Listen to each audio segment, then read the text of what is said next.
Hey, welcome. Let's talk about something that can feel, well, pretty scary. When a new health issue pops up for you or someone you love, it's so easy to feel lost. In this explainer, we're going to build a really practical guide, step by step, so you can face these moments with a lot more confidence. You know that feeling, right? That wave of information, worry, and just, what do I do next? It can be completely overwhelming. But here's the thing, you are not powerless in this situation, not at all. Today, we're going to lay out a clear, manageable path forward. So let's get started. All right, so here's our game plan for today. It's broken down into four main parts. First, we'll look at understanding a specific health change.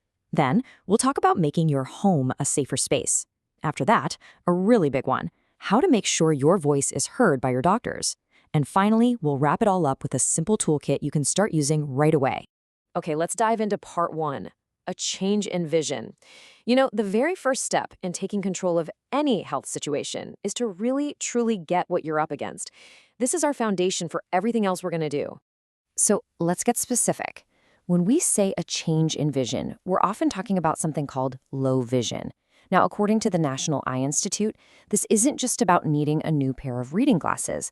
This is a vision issue that messes with your day-to-day life, even when you're already using glasses or contacts.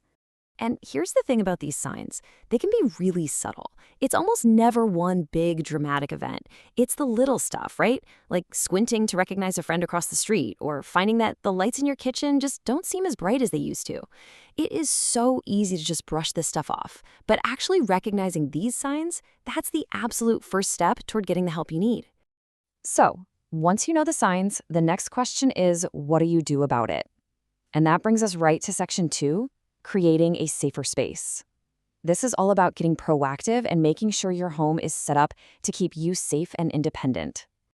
Whoa, just take a look at this number, 1 in 4. The CDC says that's how many older adults have a fall each year. And when vision changes are part of the picture, that risk goes way up. You know, a fall can change everything in an instant, which is why making your home safer isn't just a nice idea, it is absolutely crucial. So, how do we actually do it? Well, the good news is it's not about some massive, expensive renovation. The CDC has this great program called STEADY, and it gives us these really clear, actionable steps. We're talking about simple things with a huge impact.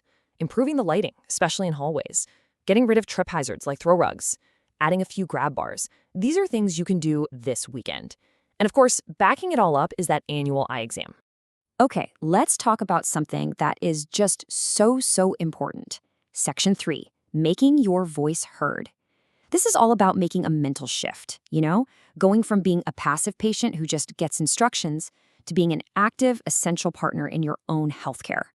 I want you to really let this sink in. It's a game changer. You are not just someone receiving care. You are a core member of the team. Thinking this way, seeing yourself as part of the team, is the key to unlocking better care and better outcomes.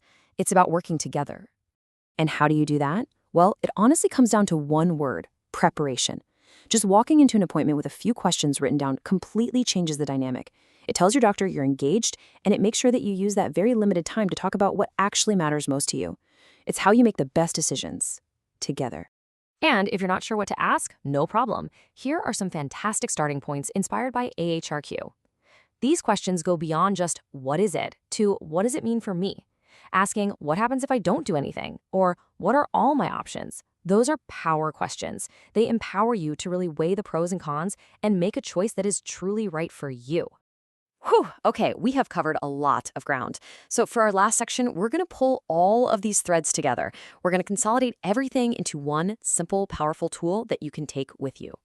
And here it is, your empowerment toolkit. Seriously, think of this as your personal action plan. It all boils down to these 3 key areas. For your vision, know the signs and get those regular exams. For your home, brighten the lights, clear the paths. Simple. And for your health team, go in with questions and always ask about your options. That's it. These 3 columns, they are your pillars of control. So we've gone from awareness to action, and now it's over to you. Looking at this toolkit, what is one single thing, just one, that you can commit to doing this week? Maybe it's just making the call to schedule that eye exam. Or maybe it's buying a brighter light bulb for the hallway. Or just writing down one question for your next doctor's visit. That one small step, that's how it all begins.